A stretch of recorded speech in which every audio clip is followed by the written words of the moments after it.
I am the Nuketown Dragon Boom Harden, and I am drinking at Lowe's. This is Drinkin at Mo's, where we talk about the pros of pro wrestling in the Midwest while sipping on some brews with blessed beers and wrestling. That's my scene. Death matches and lucha libre, it's also mean. I'm a straight up smart goofball, not no kiss ass. I stand tall when it comes to wrestling. I'm the king. I know every move, every fling. Get ready for a wild time with Drinkin at Mo's, where we don't quit. Drinkin at Mo's, that's where it's at. Like a power bomb, we hit hard, never flat. Fucking right, we're living the dream. Talking about wrestling, always a scream.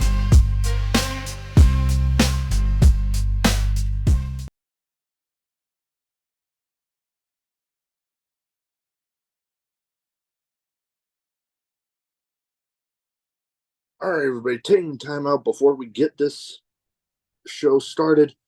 I want to thank Reaper Apparel for having Drinkin' Mo's be a brand ambassador for their clothing line.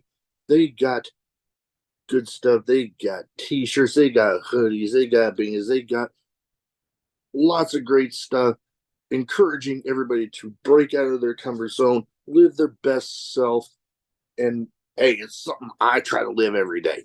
Now, be sure when you go and you're filling out your order, use the code Drinkin' at Mo's, get 10% off, and the link and the code will both be in the description. Let's fucking go. There we go. Button actually worked that time. All right, everybody. Welcome, Drinkin' Mo's. Big Mo here. You know the drill by now. YouTube, like, subscribe, share, comment, all that good stuff, because YouTube's algorithm is a pain in the, yeah, you know. Anyways, we're also on the audio platforms too, most of the major ones. Anyways, today I'm excited to have with me Boom Harden. How you doing? I'm doing good right now, man. I'm chilling. No, yeah, no, I'm with you right there. My brother-in-law got me started on a new hobby that other people are like, oh boy, here you go. It's gonna be hard on your wallet, but Magic the Gathering. Ooh, The Assassin's Creed set. ooh.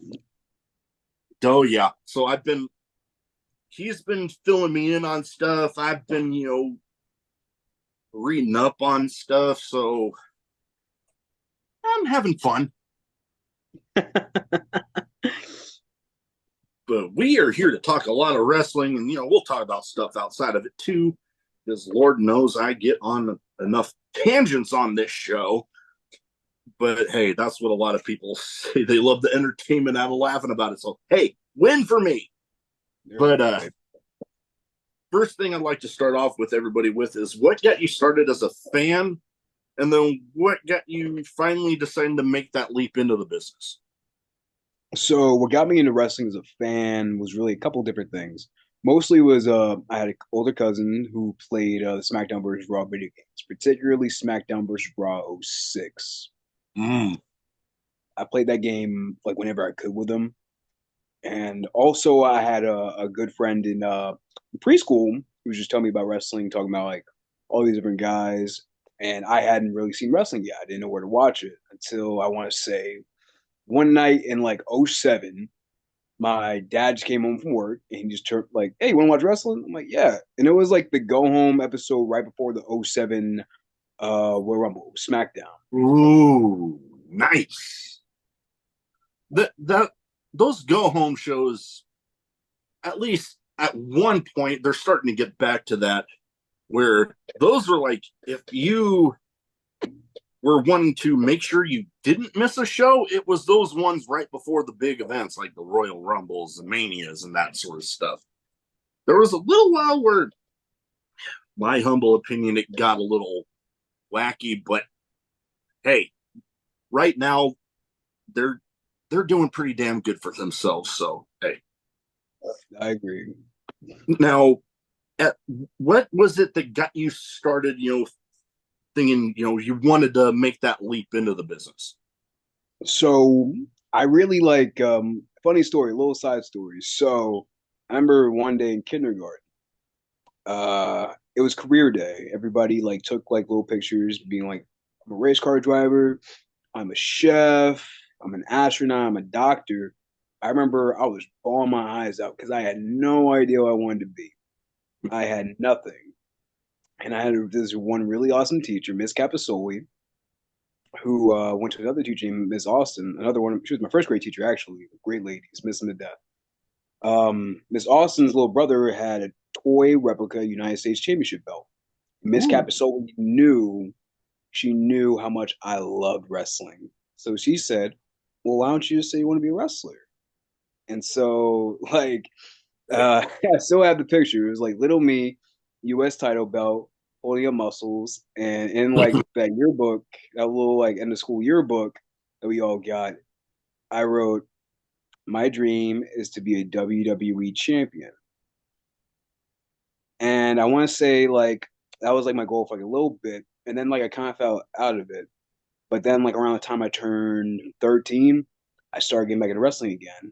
And like the more I looked into it, the more it seemed tangible that I could be a wrestler. So when I got a little bit older, I want to say 14, 15, I started like going to shows, just helping out because that's like how I heard you got into the business. I didn't start fully training until I was 15, and now here I am.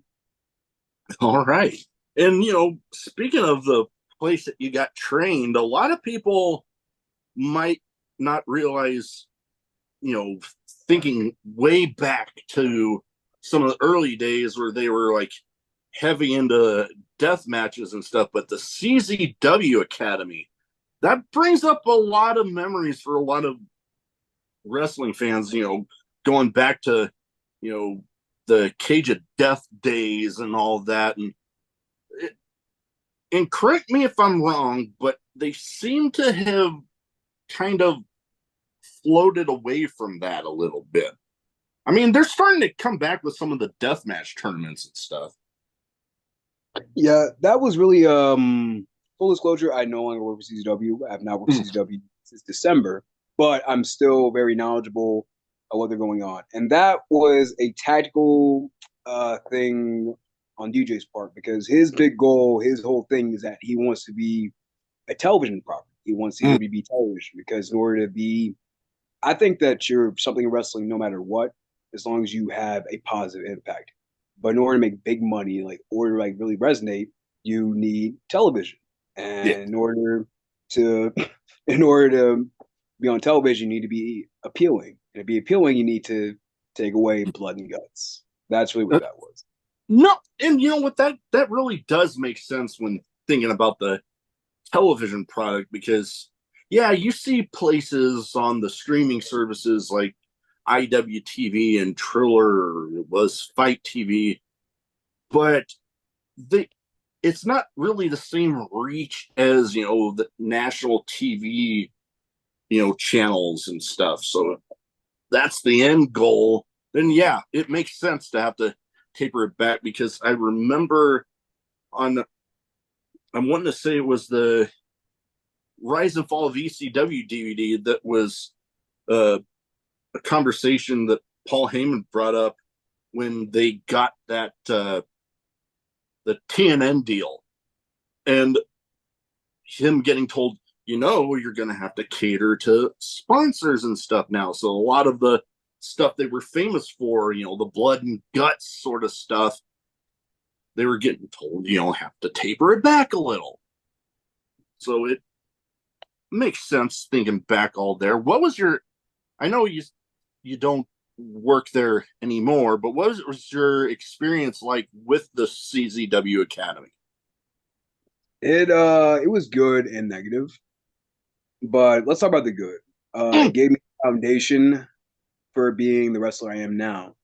It gave me the Mhm. impetus to want to work hard. I was surrounded by a lot of good people, a lot of good, knowledgeable people, guys like Joe Gacy now, guys like Max Caster, like guys who like really, who I could see like had the drive to want to be successful in wrestling. And now they're succeeding in wrestling. I couldn't be any more happy for them. Oh yeah, just you mentioned two really great ones. I know Joe Gacy had that run in NXT with the I'm forgetting the name of the group now, but Ism. the Schism. Yes, Ism. having that run, and I've actually had the pleasure of meeting two members, well, former members of it in the GYV. Got to do a short little video with them promoting the channel, so that was fun experience getting to see those guys. And hell, now with I guess it hasn't really been air quotes confirmed, but it's widely suspected that he's now in this whole Wyatt Six thing, and I'm like, I'm enjoying the stuff I'm seeing out of that right now. That's it's beautiful. And then you bring up Max Caster. Holy crap. Okay, the stuff that guy can come up with just off the drop of my hat. I like to think I'm somewhat of a creative person, but not on his level, that's for damn sure. Because hell, it take him and the whole acclaimed group, it takes somebody special to get over a phrase like scissor me daddy ass. Like have it like actually get over, Yeah, funny story about Max Caster. He actually taught me what a cuck was. So let me give you the context. When he was doing the Dojo War shows, that was the old CZW developmental student show thing. He and his creative pro guys were always coming over, putting in good work. And like Max Caster's gimmick was just, I don't know, he was just like very outrageous. Like he had like a penis cage around his neck. He would just walk out with, and he'd call everybody cucks. And I genuinely, keep in mind, at this point, I'm in high school, training and whatnot. I had no idea what a cuck was. So he like just explained what a cuck to me was. I was like, oh. So yeah. Oh yeah. And I can only imagine I know the look I've gotten on some people's faces when they're talking about a word that I've legit not known the definition of. And then they see like, you really didn't already know that? And I'm just like, what do you expect? I grew up in a small town where my high school graduating class only had 9 people in it. I'm not going to know these certain things.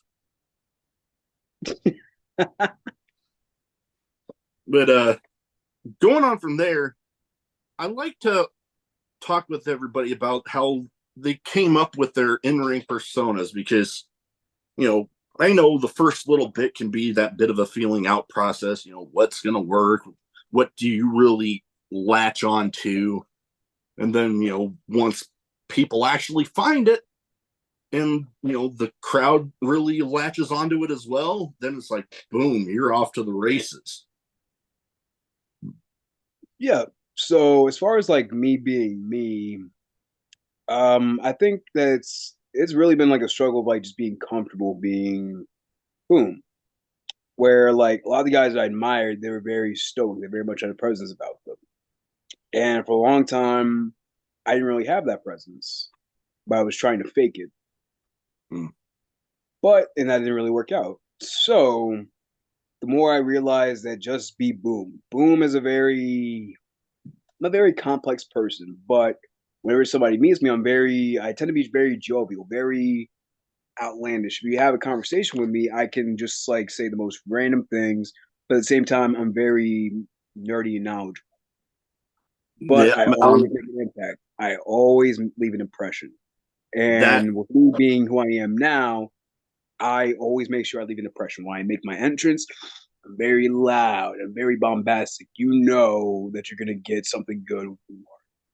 oh yeah, I've always enjoyed those people. Like, you definitely see when they're really catching on to their the way they are in front of the camera, because you can tell that that's like authentically, they're just so much authentically enjoying themselves that it just becomes evident that, man, they're having fun, and now I'm having fun watching them, just loving what they're doing.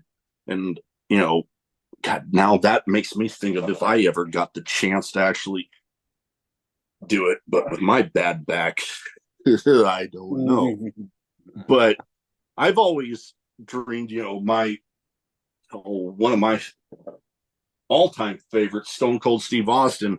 I'd always imagined myself as being a mix of like him and Tommy Dreamer. Just that no nonsense, just beer drinking, just knock the shit out of you for an old school mentality. I feel that. Just hell, even right now, FTR, one of my favorites. I just love that very much, going back to like Four Horsemen level mentality of just picking everybody apart. And I actually got the chance to see them live. Oh God, it was Collision a few weeks ago now, where they went up against Claudio and Wheeler Yuta. Oh man. Oh, Yuta's another guy that I came across during my time at CZW. Love him to death. Oh, that was my first time actually getting to see, well, those two live, Claudio and Wheeler, because I think I'm having a hard time remembering, but I've only ever been to two AEW shows. One, I don't think FTR was wrestling, but that was about the time that they were, there was the rumors they were going back to WWE and stuff, and there was that whole storyline of they don't win the tag titles that they're be gone from AEW. And then I was actually this last time third row right behind the announce desk. So that was fun. Like you see and hear about, the wrestlers going and, taking pictures and, signing stuff for fans after the show. That was the first time I actually was close enough to actually be able to take a part in it. That's dope. And I think it was Alex Reynolds and Kyle O'Reilly I actually got pictures with from that show. So it was a fun time. Now, speaking of some of the like FTR tag teams, I'm a big fan of tag team wrestling. And as far as, trying to do my homework for the episode, you've won a few sets of tag team titles. Now, what I like to ask each of the guys that are in the tag team world, do you prefer tag team, or do you like to try to get out there and dabble in singles action as much as possible?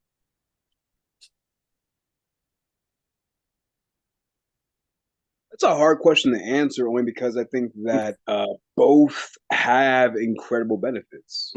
True. I feel like tag team wrestling, you have more opportunity to give the audience something memorable, just because there's so much more variety as opposed to singles. True.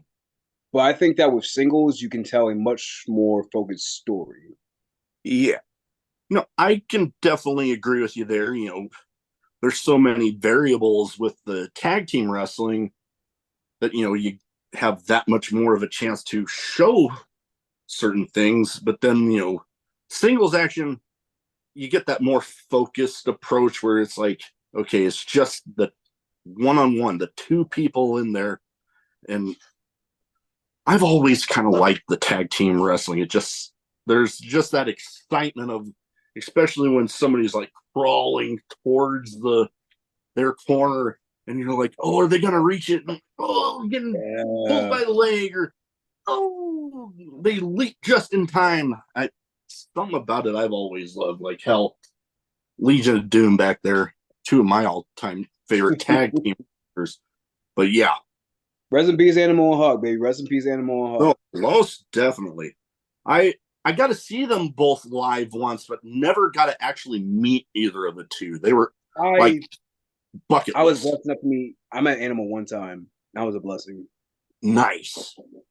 That colored me jealous because, I've got to meet a bunch of my favorites. One of my current favorites, Bronson Reed, I actually had a mini episode with him back when he was, bouncing between Impact and New Japan and Indies. I actually got to do a short little one with him. And then, oh, the Rikishi. I actually got to meet him, and his got to tell him the story about the him as a head shrinker fought two was in my first ever WWE show I ever went to. Damn. Was it 93? It's 93 or 94. Oh God, I am trying to remember. All I know is I legit actually found the TV commercial for that event on YouTube. Oh, that's sick. That's dope. Oh man, I that was something. wish. But then, Yo, hmm, that's a funny story. So actually last night, a lot of time I just scrolled through Facebook or whatever. I yeah, found a random match that I remember the live episode of Raw. It was Mr. Kennedy and Booker T. They were gonna team up against Bobby Lashley because Bobby Lashley is going into Great American Bash in '07. He had to find a partner that night. I remember I was like, oh, invested as a young kid. This was like the first time I ever saw an angle like that on television. And he picked Jeff Hardy. I was so hyped for that. So I know that feeling where it's like you come across something you remember, like, yeah, and like you just get transported being a little kid again. It's great. oh yeah, and it helps for me because I've been to a couple shows where something crazy happens, like, oh, I'm actually able to go and actually find this old episode of Raw where Owen Hart beat Rocky Maivia for the Intercontinental title. I was actually at that show, so I was something. And then I was at the show back when Dean Ambrose or Moxley was having the feud with Jericho, and he comes in and Moxley destroys that light up jacket that he had at the time. Yeah. That I was at that one. So that was like some of these I've been lucky.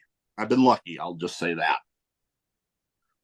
But going back, some of the tag teams that you've been in, CMD, how did that come about? And actually one of these other ones we'll go into later, I've actually met one of the members of this group.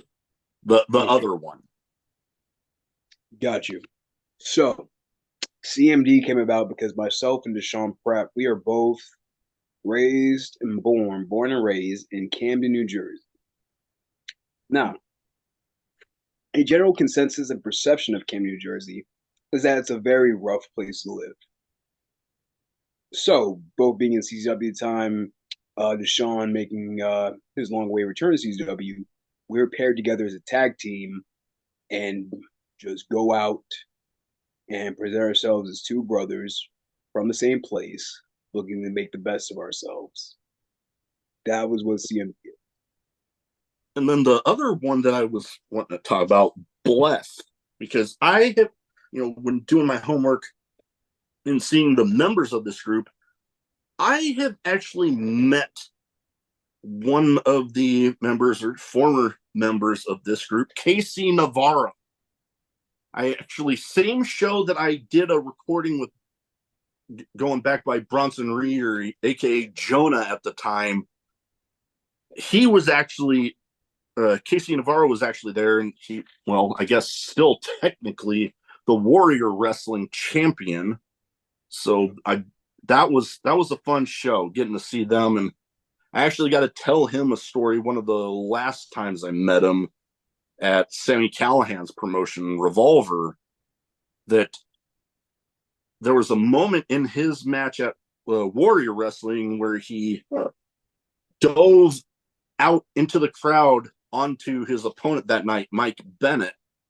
And I'm like, yeah, I was like right there. You practically dove on top of me. we had a little laugh out of it. That's dope. Oh man, I remember. Damn, Blessed. That shit was a while That ago. was a little while ago. That was a lot of fun. Part of me wishes that like we got to see that whole angle come to fruition. So like I was basically supposed to be like the young boy of that group that eventually like got tired of the abuse of Casey Navarro and stood up to him. That would have been a fun angle. And honestly, it was the pandemic that like messed that up. That kind of threw a wrench into it. Yeah, but oh man, that would have been a lot of fun. So that But that then, would have been something. Casey Navarro, I'm happy for all the success he's been having. And, hell, you even made a jump in there with TNA for, I believe it was a couple shows, but I know I at least saw the footage of one match where I'm like, oh, dude, that is awesome. Getting to see those guys that, you've actually met before going on a national TV platform, then seeing them on it, it's something special. You're like, oh man, I met them before they even were on that platform. yeah, it's weird where like to be completely honest, like I want to say like some years ago, I would be kind of resentful, but then like some more time passed, and it's something that always plays in my head. Somebody else's win is not your loss. That So is true. everybody out there that's succeeding, and it's really hard to succeed in life, but to succeed in wrestling, a niche, I'm so happy for everybody that's like out here like really doing it, and Oh yeah. Quincy Navarro in particular, very happy for him. Man. He's killing Oh, it. definitely. Definitely. And now, being from Camden and, Northeast independent wrestling is one of the big meccas, like the whole Northeast area, along with like pretty much up and down the West Coast. It's like both of those areas are just filled. And, you've actually had some runs with, well, two in particular that I have been very familiar with and have actually had some nice friendships built out of these places. One, you haven't been there in a little while, but H2O Wrestling, Hardcore Hustle Organization. I've lost count of how many people I've had on through there, but love them all to death. They've been nothing but great to me. What was your experience like there? Because it was like 2019, 2020, like leading up into the pandemic, it looked like. Oh man, so I was with H2O as far as like behind the scenes working like crew and security like that. I want to say maybe from the second show on. I remember like they had a Christmas show at the CZW dojo, and I was there, and I was just helping out and stuff. And really, like around that point in time, Matt Tremont and Chrissy, they really took me under the wing. Oh man, now we're getting the good stuff. So like around the time I was like really getting the CZW, Matt Tremont was my hero. I Oh, want dude, yeah, I'm with love you. Matt. I love Matt Tremont to death, and just to like be around him and just observe H2O. We're like H2O. Think about like the growth that the company has had, and just having conversations about like how he built it, his ideas, this different kinds of stuff he wanted to do. It really inspired me. Things happened along the road where I just didn't end up working for H2O. Didn't have the run I wanted to have, but I definitely would love to return, and I'm more than happy for the success they've been having. But Oh yeah, I've been. H2O really, that was in my initial years, that was really besides CW, that was definitely a place I'd love to call. Oh yeah, I. That's awesome to hear. I know, like I said, I've been lucky enough to have. Good lord, I'm not even going to try to count because I know it's been more than I can count. There's been some. There's been a couple weeks where, like, I release about 2 a week. There's been a few weeks where it's like both days that I release that week are both H2O people because I just end up having so many of them on. And you've faced off against a few with like Chris Bradley and stuff that I was seeing. I'm like, oh man, I remember recording with them. And it's just been fun. And those guys were actually what ended up convincing me to get back on IWTV because I'm like, I'm hearing about all these matches and crazy moments they're talking about. I'm like, well, yeah, I better get back on that. And now here I am. And, oh God. Oh, funny moment dealing with H2O that I actually have involving my wife. It was Ooh. during their Deathmatch Discovery Gauntlet. And she was, because the whole show wasn't death match stuff, but she was coming to sit down, and all of a sudden a death match starts, and somebody got Irish whipped into a bunch of carpet strips, and just the look on her face was like, it was too funny. Bro, I honestly, little funny thing, nobody really messes with carpet strips. I like carpet strips. I've only able to work with them once, but it's like I don't want to say enjoyed, but like I just like the idea of a carpet strip on because like it's a stick, it breaks, but at the same time, the nails like add a lot to it. Yeah, I I can see how that would yeah, but me, no. I've had times where, remodeling a room in our house, and you know having to take out carpet and just accidentally bumping into one of those. No, Yeah, don't get although, me wrong, you need like to prep yourself for it, but oh yeah, no, that's where like I would be if I ever did anything like that with like light tubes and stuff. I'm like, or thumbtacks. It's like, okay, I'll have a shirt on with the thumbtacks. That way, all I got to do is eh, just yeah. pull at the shirt, because I'm wanting to say it was, oh, Alex Cologne. It was after the last Revolver show I went to.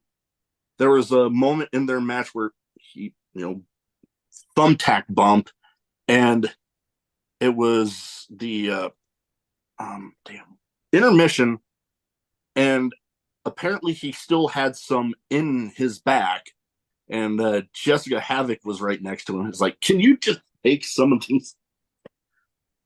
Yeah, that guy, I love him to death. He was one of my first big names I actually had on the show, so nothing but respect for him. But yeah, that guy's nuts. I love Alex. Oh man, yo, so he actually gave me a couple scares as a young boy at CZW because like I think like I was around like right when he was shooting me Danny Havoc. Love you, Grant. Miss you, baby. And like being like a little young, I think guys used to play ribs on me. It's like, oh yeah, let's make sure you help the guys at the back, whatever, make sure they're good. And so like I'm like trying to keep in mind, Alex Cologne just got out of like this nut ass death match. And like I try to like grab his arm to, to get him to the back. He's like, "Get the fuck fucking touch me." I'm like, "Oh shit!" Oh man, I I actually got to talk with him at this last show, because I got to tell him that he remembered me. So that was like, I don't know, maybe me just thinking of myself as not being a very memorable person. Hearing somebody that I talked to, he was one of my earlier episodes, but somebody of his caliber remembering little old me was like, dude, this is awesome. But I was telling him about the first Revolver show that I was at, that he was also there. I'm like, oh, cool. I'm going to finally get to actually talk to him in person. And it was after the show, and I could hear him around the corner. I'm like, oh, cool. I'll walk up there, because, I've been able to, walk at least towards the back exit, and, talk with a few of them before. And then literally I told him, right as I got to that corner, you were right heading into the door. Like, you didn't see me coming, but it was just like, I'm walking, oh, I'm all excited, and then I'm like, fuck. Yeah. But man, it was fun. I actually have signed ring worn kick pads of his. That's dope. I actually found a picture of him wearing those, doing a double knee through a pane of glass onto a guy, that I'm like, oh man, whenever I get those displayed, that picture is going right in there with them. That's sick. Oh yeah. And among tag team wrestling, I'm also big into, death matches, and hell, John Wayne Murdoch. J Dub, yo, shit. I remember, man, all through 2020, 2021, J Dub was the best in the world, baby. I'm not sure who the best is right now, but J Dub was holding it down. Oh hell, he's still holding it down. The guy's a goddamn machine. It took me almost a year to get that one done with him, but if I'm anything, I'm persistent, damn it. But that was fun. And, oh God, too many memories. But one of the other promotions I wanted to talk to you about is I've actually been involved in the social media tours for this promotion, ran by the SAT Wrestling Is Now. I was involved in some of the early social media tours, and that was fun because, hell, before Alex Colon, even before I had him on, like the first like huge out of state name for me was actually those guys. Like they just liked something of mine on Twitter, and I'm like, you know what? I'm going to shoot my shot here, and then got it done. What was your experience like there? Because it doesn't look like it's been too long of an experience, like not too many matches, but how has it been for you there? I had some fun matches, man. I had some really fun matches. Like, what they really wanted to do with the tag division is just make it feel like anything could happen. Yeah. So there was like a couple stretches where like they like have like multi-man tag matches, like big scramble tag matches. And like what the SATs like are trying to do with tag team wrestling is like really dope. I think it should be like a bit more focused, a bit more sublime, but at the same time, it's like I feel like a lot of other places are trying to do that. So I think they're already trying to like bring more variety to the scene as far as like big tag matches where like anything could happen. Like Oh a feeling yeah. of like you never know what's gonna happen. And that's And that's what? one thing I definitely liked about those guys because hell, they've already brought so much to the pro wrestling scene. Shit, there's maneuvers that they made up that are getting like widely used all over the place today. I mean, that's why they call them the fathers of the style of today, I guess. Yeah. And love those guys. I need to get them back on. Last time ran into some technical difficulties, so hopefully my schedule tends to, calm down a little bit because man, there's some months where it just gets nuts. Yeah. Yo, where you from, man? Now, It sounds like you're from Ohio or like PA. Where you from? Nebraska.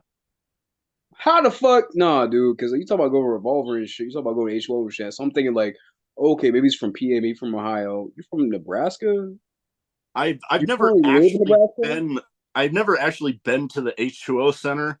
I've just been lucky enough to through one person get to talk to another person, then just but Revolver, they actually flip flop between um Ohio and Des Moines, Iowa. So a bunch of those Des Moines, Iowa stops are the ones that I've been to. All right, so geographically, I don't know what the fuck's going on in Nebraska and Iowa. I know the college teams. I know the college football team. But like geographically, I don't know what the fuck going on. It's like those two states and Montana and Vermont. I'm like, what the fuck is happening? Oh man, I have ran into so much of that all over the place. Hell, when I went to Navy boot camp, they have you everything that you can't keep, they have you put in this box and then they ship it back home. Well, when the people in that room that were in charge of everybody saw the address, they're like, people actually live there? I'm like, yeah. Yeah, dude, for real, man. But You'd be you'd be surprised. Out western part of the state, yeah, it's a whole lot of nothing. You get here where you got Omaha where I'm living in Lincoln. There's a little more to choose from, but outside of that, not so much. all right.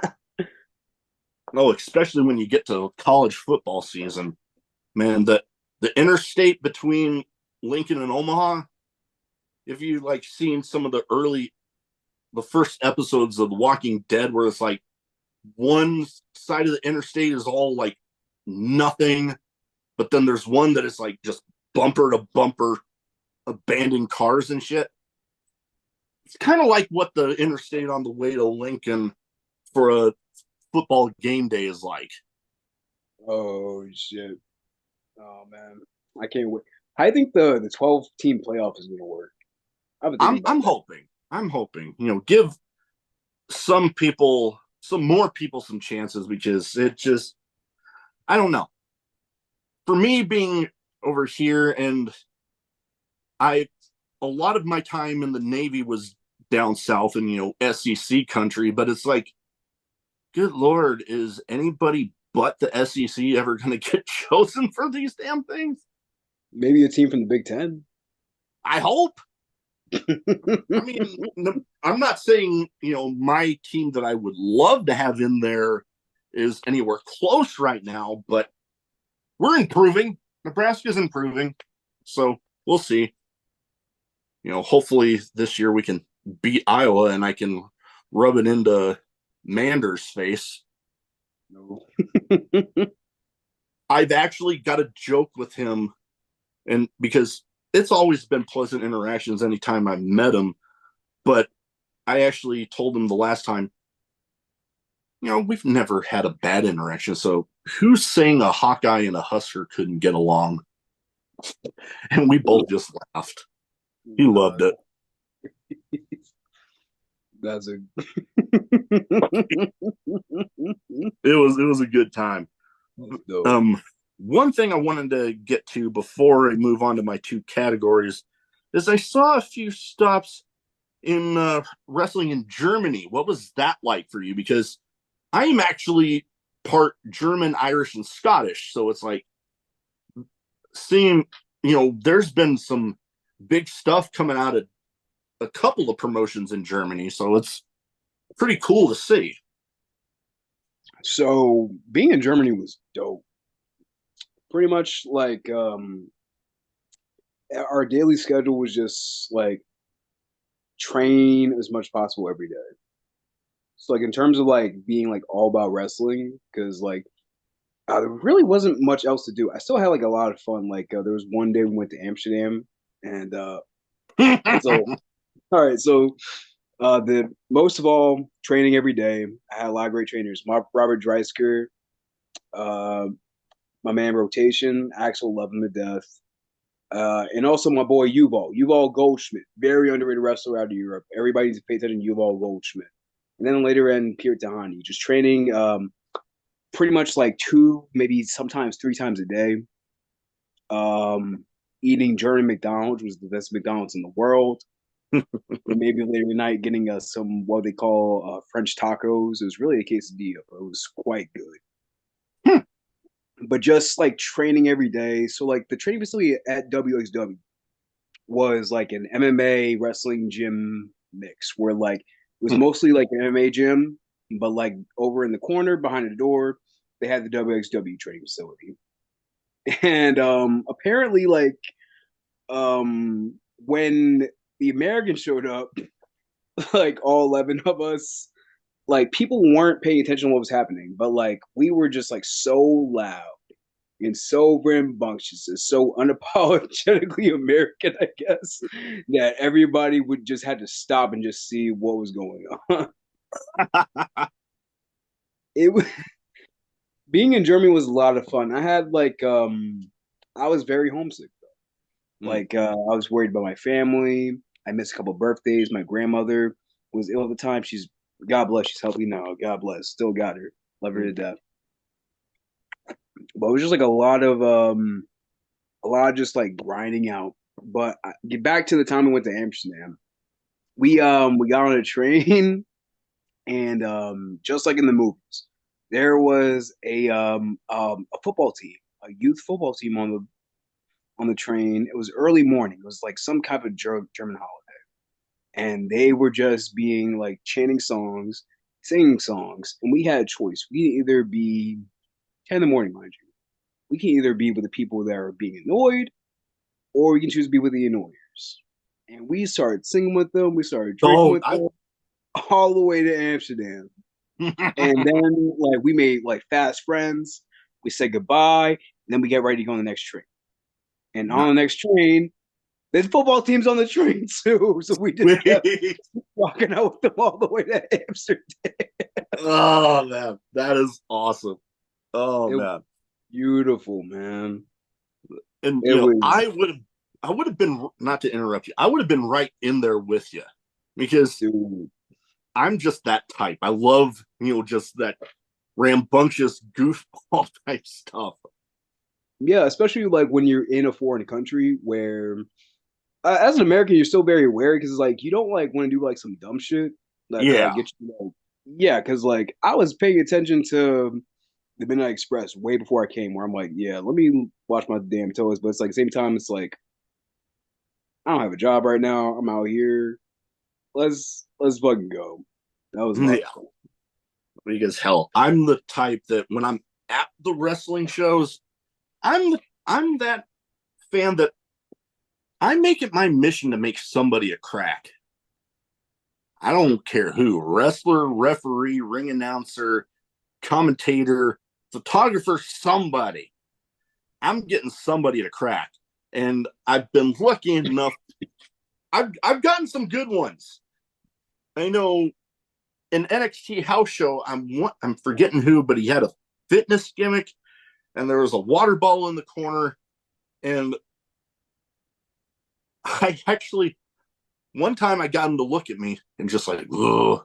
And I just said, water sucks. Gatorade's better. And then I legit got the crowd. I didn't think it was going to happen, but I legit got the crowd to start chanting, water Oh, sucks. it It sucks. really, It really really, sucks. really sucks. That's Oh, man. It was like highlight of my night. And then the last one, because I don't want to tell too many of these because I'd get on too big of a tangent. It was a guy that All Steel Jay Fowler versus Mike Bennett here in town. And, you know, there was a moment where, I lied. I do got one more that I have to tell you. But this match, there was a moment where everybody, like the crowd had just gotten done really cheering. It was like a quiet little bit. And I just yelled out, Adam!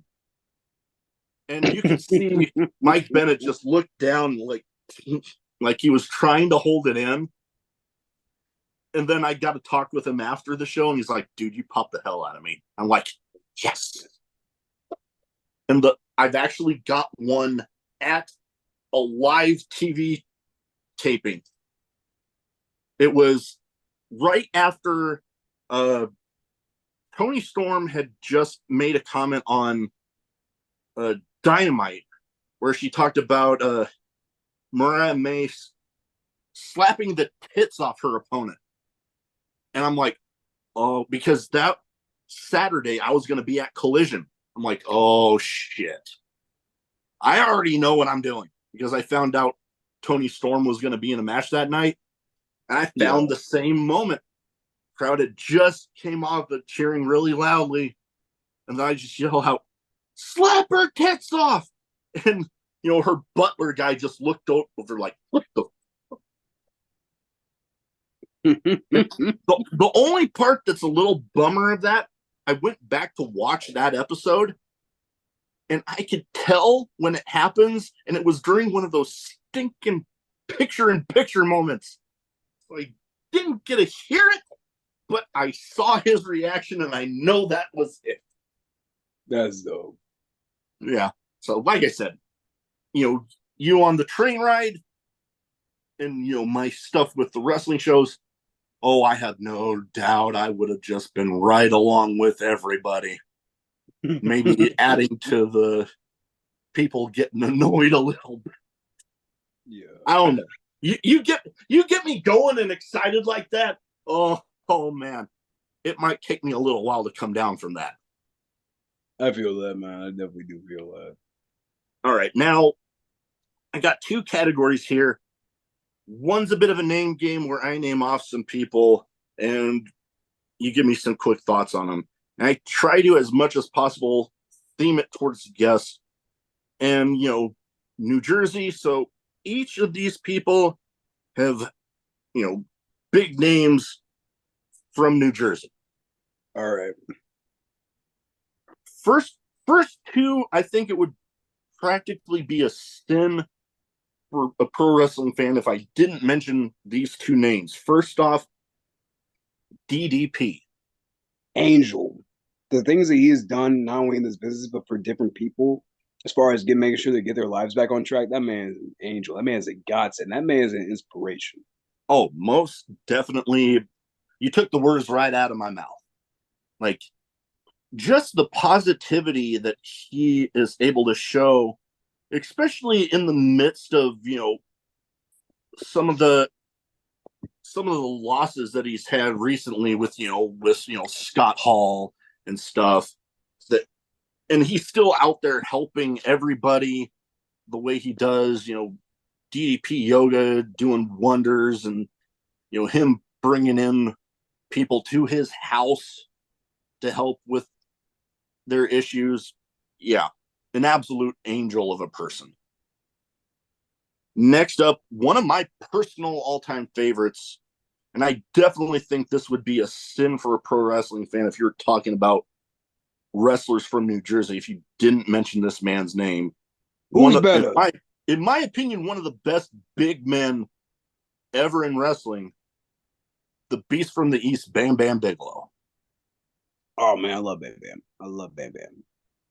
Oh yeah, like I remember being younger, and there was something about the flame tattoos on his head that kind of scared the crap out of me.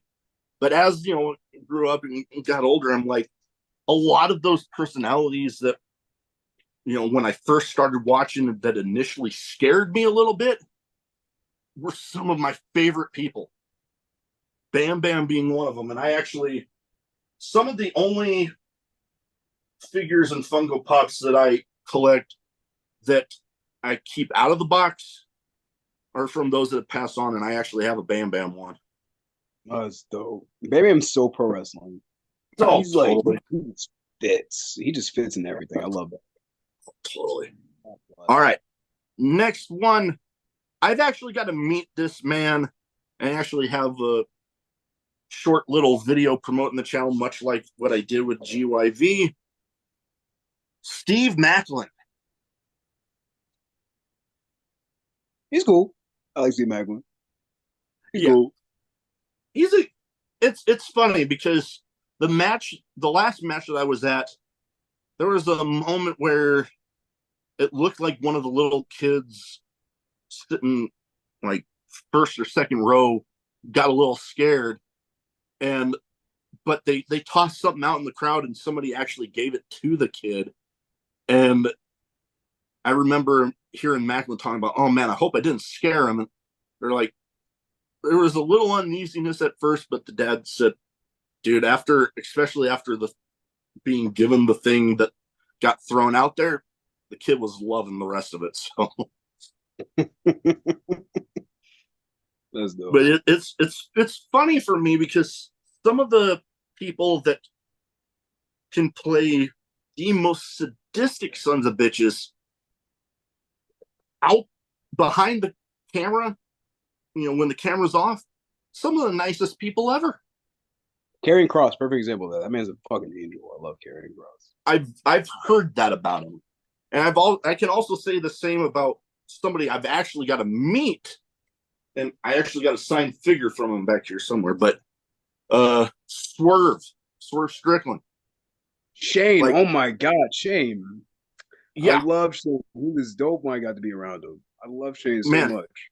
Cool ass dude. Yeah, I one of my current favorites right now. And yeah, like some of the footage from like that initial feud with Hangman and some other stuff when he really started that initial heel turn, it was like, God damn, he's one sadistic son of a bitch. But like, I remember when I got to get the figure signed by him, I was a little bummed because he wasn't out during the meet and greet before the show. But then I'm walking to my car, and all of a sudden, I see somebody filming a promo in the parking lot. And I get a little closer. I'm like, holy shit, that's Swerve. I'm like, I'll just stand back here a little bit. I'll let him finish. But yeah, one of the nicest, I can definitely say one of the nicest people in wrestling that I've met. For sure. Yeah. Next up, a guy that I will actually be able to call a match for him in my commentary debut next month. Ooh, Cheeseburger. oh, Burger. Burger's cool as shit, man. I've heard. I I've love heard. Burger. Super knowledge. Burger's dope, yo. Where you commentating at, baby? It's a friend of mine is putting on a suicide prevention awareness benefit show here in Omaha, and Hey, through a connection he had, actually got Cheeseburger in. So I'm like, when he asked me about doing commentary, I'm like, initially I was like, just tell me when, but then he told me about Cheeseburger. I'm like, you're telling me I get to call a match for Cheeseburger? Okay, yeah, let's go. I think yo, Cheeseburger is such like a knowledgeable dude that has got to live the life that I've always wanted to live. Like I my mean, first run of Cheeseburger was like 2015. He's having like his Ring of Honor New Japan run. That was like this dude's dope. Like oh oh yeah, man, hell, oh big ups getting to not to Burger. interrupt it, getting the blessing of Jushin Thunder Liger. I was like, Yeah, dude, dude.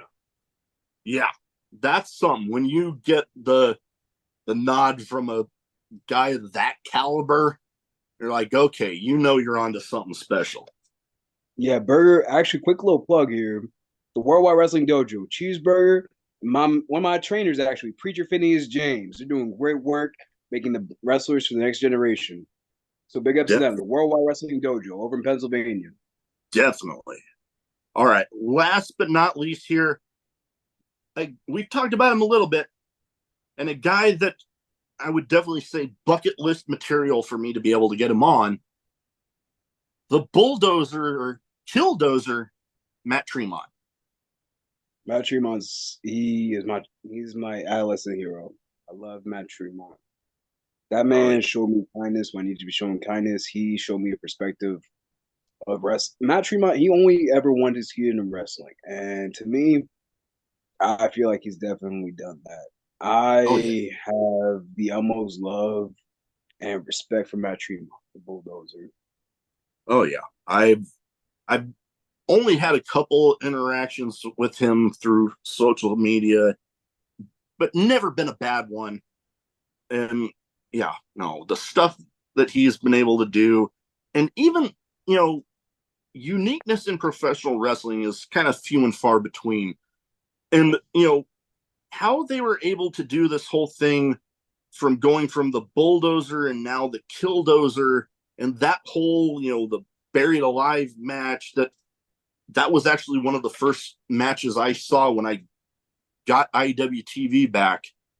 I was like, holy shit, you don't really see character turns of that level on the, well, it's not really advertised as much on the independent scene, but that is like, god dang, okay. And this, Yeah, you know, I think with Cruel. yeah.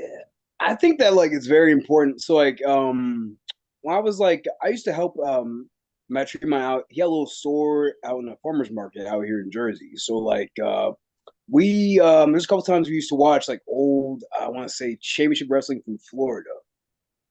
So there's a lot like that and it was like heavy Kevin Sullivan, Mm, but also like some Muda too. Like Matt Tremont is definitely a student of the game. that It's he like is. watching a lot of old wrestling, and he's making the best of it and making it new again. So it's really cool to see.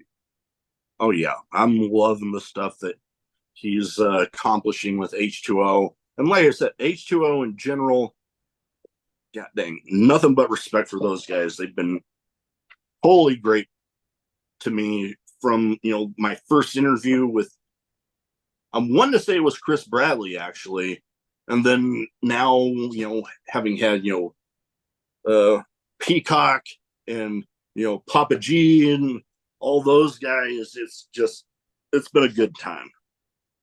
All right, now I got some random questions. Some might be wrestling related, some might not be. Some might have absolutely nothing to do with anything we've talked about so far. Yes, sir. So I give you the question, first answer that pops into your head. Okay. First one is the one that I like to lead off with the most because I love the stories I get behind a lot of it at times. Craziest in-match moment for you? Oh my God, yes, I know the exact moment. Oh shit, the wrestling open over in Massachusetts. I got Mm. put into a 4-on-4 match where I was teamed with Brother Raiders. Brother Raiders, great town now in New York. Um, we were doing a gimmick where Brother Raiders is very much like a televangelist kind of gimmick, Mm. where you come out there and preach, evangelate, and I'm over in the corner selling, and there's a fan in the crowd who has a pentagram tattooed on his chest, and he's like, Oh "Yeah, God. right here, right here." I'm like, "What the fuck is going on?" It is a Thursday night in Massachusetts, dog. Bro, That what? Like, I'm like, oh, bro, oh, hell no. Keep in mind, like, I'm not the too power of religious, but Christ compels you. I am a God-fearing man, dog. I'm not too religious, but I'm a God-fearing man. Like, my grandma would have whooped my ass. She knew some shit like this going on. So I'm like, oh, hell no. Get me the fuck out of here. So that was Yeah, very much. yeah, hold on. The power of Christ compels you. The power of Yeah, Christ. God. hell no. Oh, This man had the full. Yeah, buddy. Right here. It happened twice during the same oh, match. Go to one man, corner. that is nuts. That is nuts, man. Bro, Yeah, ain't no you know, way. it's reasons like that that like when it comes to horror movies, I mostly only watch like the slasher stuff. I don't mess with the demonic possession sort of shit because Yeah, it's nah, like there's dog. a reason why a lot of those end up having the label based on a true story. This is like that shit actually happened. I don't want That to shit was mess with it. real. No, Hmm. Oh, did you see it in a violent nature? I don't know if I have. It's the one that's like the setting. The gimmick is, it's like kind of a documentary, but like not like a nature. Like the fellow killed the entire time. Oh, you know what? I think I've definitely heard of it. I don't know if I've watched it yet. It's sick, dude. Check it out. Check it out. Check it out. Check it out. I will have to do that. All right. Now, we did mention you not having so much of a problem with carpet strips. So that leads me to wonder, would you dabble a lot in death matches if given the opportunity? Oh, most definitely. Most definitely. I actually had the opportunity to wrestle in a deathmatch tournament for FM Lute over in Canada. So yeah, I have a like a lot of I respect was, and admiration for deathmatch wrestling. It's just that like I've never like I see the opportunity. I love deathmatch wrestling. I have so many ideas and shit. Like mm, I love deathmatch wrestling. oh, same here. I've been able to have, we mentioned John Wayne Murdoch, Alex Colon. I've had Madman Pondo. I've had Alex Stretch out of H2O. I'm loving him right now. God, Oh shit, Alex. Oh man, that's my boy. I love him. I love him to he, death. That's my boy. oh, yeah. In hell. Oh, I am trying to remember some of them. Like I feel bad sometimes because I'm getting close to like 300 episodes. So it's like the further back I go, the more my memory fades on some stuff. Like remembering exact things that were said. But it's funny for me because I never really. I've been a fan of deathmatch wrestling, but I didn't figure when starting the podcast that I would like develop a following in the deathmatch community. But I seem to have, and I'm grateful for it Dude, because I'm. deathmatch diehards, baby. They out here. Oh yeah, no, nothing but respect for deathmatch wrestlers and the fans because that they are a wild bunch, and I love the hell out of them. But hell, speaking of death matches, before we go on to my next question, like I mentioned Matt Tremont being a bucket list level for me. One other person that I want to see live, and God willing, if I were able to get them on, that would be awesome. But I want to at least just go to a show with Nick Gage on it. I don't care if Nick I'm Cage, up. I don't care if I'm up front or if I'm towards the wall in the back.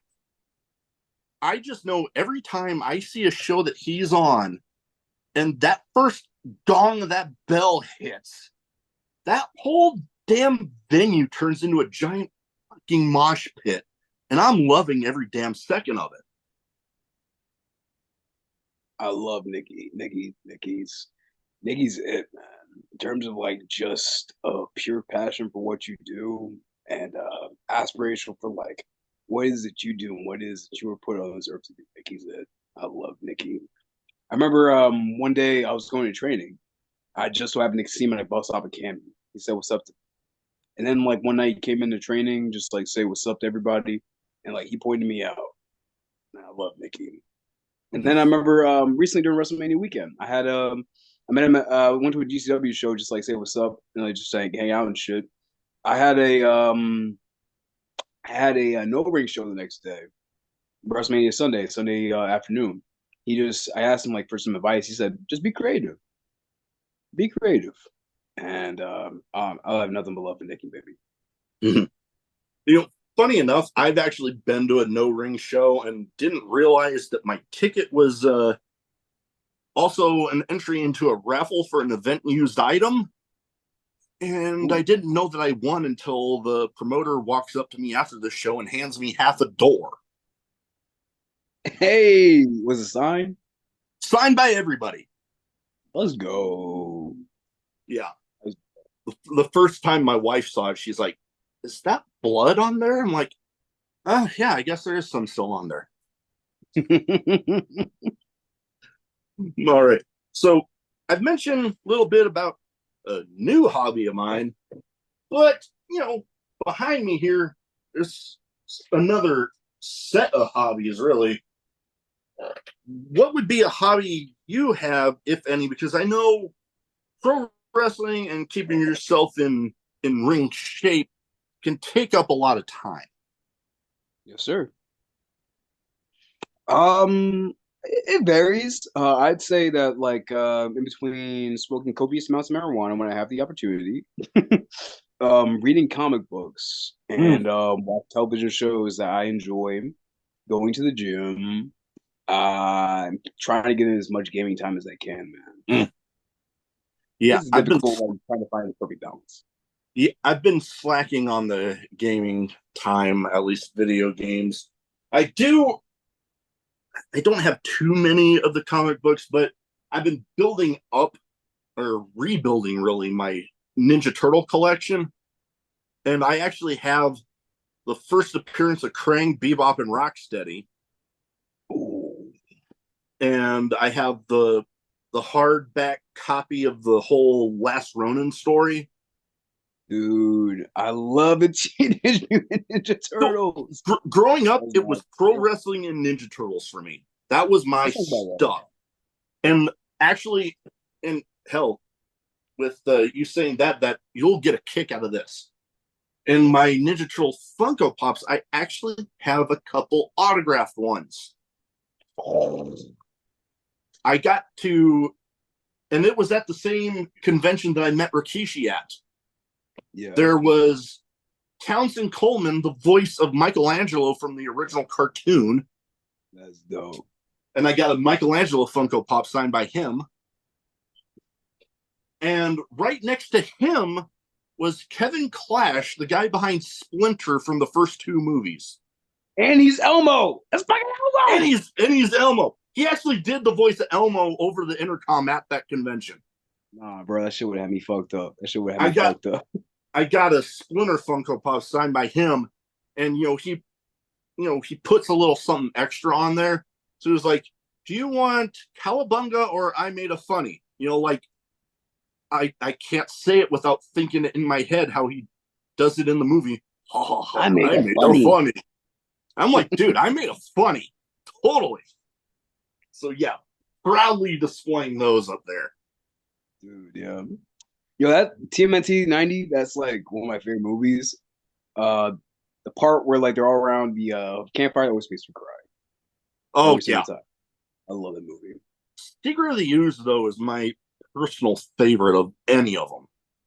I The remember second like one. during the dying days of Blockbuster, my family got like Secret of the Ooze. I learned the dance they did in the Go club. Ninja, go Ninja. I learned that shit, man. I was Oh playing that man. shit back then. And speaking of that movie, 30th anniversary Super Shredder. Is it signed by Kevin Nash? I want to really bad. Okay. Like over any Diesel Kevin Nash stuff, I want that thing signed by him. Yeah. But yeah, like, oh god. Okay, there's these two. I forget the name of the tag team, but I remember joking about it with a friend of mine. That it's like this going up against them would be like that scene in Secret of the Ooze where they're like with Toka and Rezar, where they're like, "You take the ugly one. No, you take the ugly one. Which Which one's one the the ugly ugly one? one?" Oh my god, I could go on and on about that, but yeah, that's awesome. I'm like I said, not so much into comic book collecting. I do have some of my stuff from when I was younger, but definitely wrestling figures, Funko Pops, and my Ninja Turtle stuff. I got souvenir shot glasses from all over the damn place. I'm like, Dope. oh god, like I'm most proud of one I found on my Navy deployment. Funny enough, in a dry country, one where I didn't think I was gonna find one, but I ended up finding one in a hotel gift shop. I'm like, Oh shit. I'm taking that. All right. Now, with a name of a show like I have, I would feel weird if I didn't have this question in here. Hmm. Favorite drink, whether alcoholic or non, or hell, one each. Oh, water. I'll do one each. Water, definitely my favorite drink. That's non-alcoholic. Water keeps the body going, keeps the body flowing.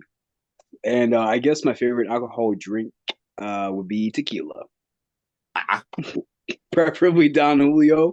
It's as close to water as you can get in terms of appearance, but makes gives you like a little kick. I very much enjoy tequila.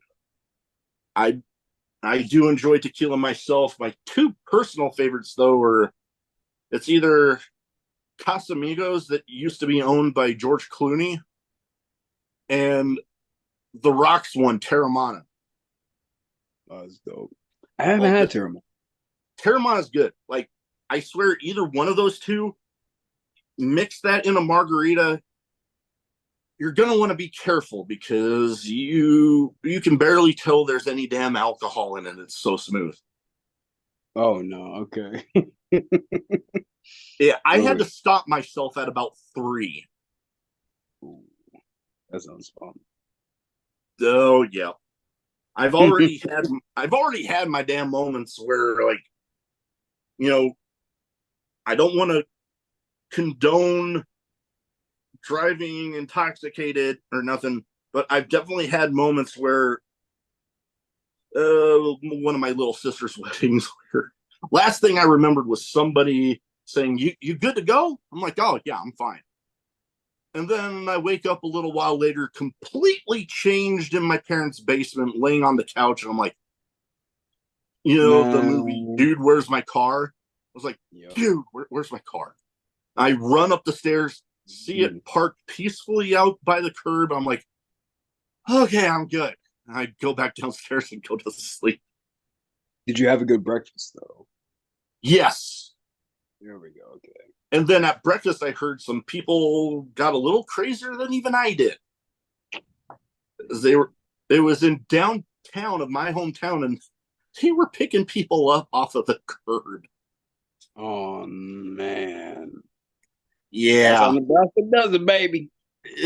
yeah, us country folk in small town Nebraska know how to throw down if you want to. All right. Now, last but not least, here, best advice you have for anybody wanting to get into wrestling. I would say love yourself and love what you do. Yeah, because if you do the both of those, you'll definitely fare a lot better through some of those moments where I imagine you're thinking like, what the fuck am I doing? But if you're loving yourself and loving what you're doing, dude, you'll power through those moments like nothing. Yes, sir. All right. Well, before we go, where can people find you social media wise? So if they don't already have their eyes on you, they can go ahead and get them there. Real quick, let me down this last boy. Nah, I already downed my my can's already empty. Oh, chug it, chug it. Ha, ha. You can find me at Boom Harden on Facebook, Boom Harden on Instagram, Boom Harden on Twitter. And I need as many subscribers as I can. Boom Harden on YouTube, baby. We will get all of that in the description for sure. Anyways, that is about all I have. Thank you for taking the time to talk to me tonight. Best of luck out there, East Coast, and hell, anywhere in between, in this crazy pro wrestling world. Yes, sir. Yo, get me up by Nebraska. That's a state I need to cross off my list. Nebraska, baby. Definitely. I'll be putting your name out there for sure. Yes, sir.